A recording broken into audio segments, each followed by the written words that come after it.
ایک فتنہ ہمارے ملک میں آیا، تکفیر والہجرہ، کہ نبی صلی اللہ علیہ وسلم نے مکہ سے ہجرت کی اور مدینہ آئے، اس کے بعد جہاد کیا تو اللہ نے کامیابیاں دی، لہذا اب ہم سب کو شہروں کو چھوڑ کر جنگلوں میں نکل جانا چاہیے، اس کے بغیر کامیابی نہیں ہوگی۔ کئی لوگ یہاں سے، ان کی عورتیں چلی گئیں سوریا، شام چلی گئیں، کئی مرد بھی چلے گئے یہاں سے،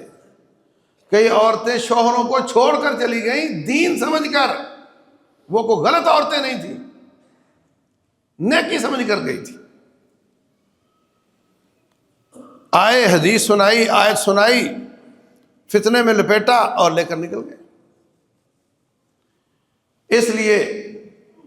بنیادی چیز ہے اللہ کے دین کا علم،